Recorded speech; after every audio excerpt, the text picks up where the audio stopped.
In June last year, a computer virus called Stuxnet was discovered lurking in the databanks of power plants, traffic control systems and factories around the world. 20 times more complex than any previous virus code, it had an array of capabilities. Among them, the ability to turn up the pressure inside nuclear reactors or switch off oil pipelines, and Stuxnet could tell the system operators everything was normal. Unlike most viruses, Stuxnet doesn't carry the usual forged security clearance that helps viruses burrow into systems.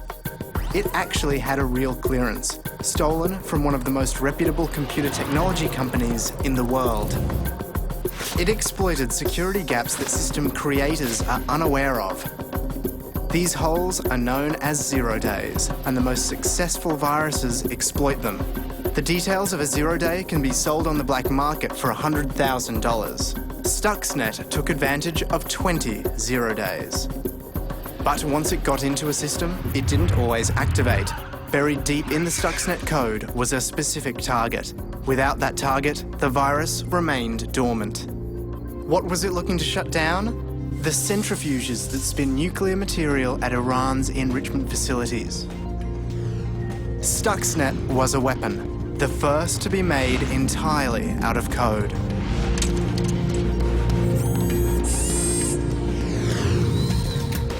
The Washington-based Institute for Science and International Security says the virus may have shut down 1,000 centrifuges at Natanz, Iran's main enrichment facility, last year. In November, the International Atomic Energy Agency, the UN's nuclear watchdog, said Iran had suspended work at its nuclear facilities without explaining why. Many observers credited Stuxnet.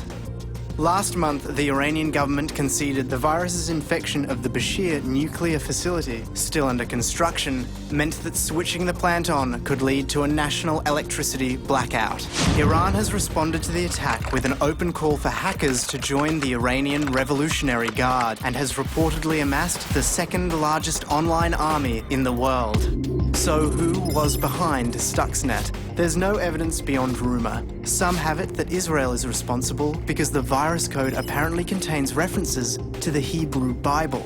Others believe the US was involved in the testing and development. The finger has even been pointed at Siemens mobile phone company, whose software is used by the Iranian regime. The most important question may not be who designed it, but who will redesign it. The evolution has been so fast that 9 months after its detection, the first virus that could crash power grids or destroy oil pipelines is available online for anyone to download and tinker with. You can watch people on YouTube pulling Stuxnet apart. It's an open source weapon. And there's no way of knowing who will use it or what they will use it for.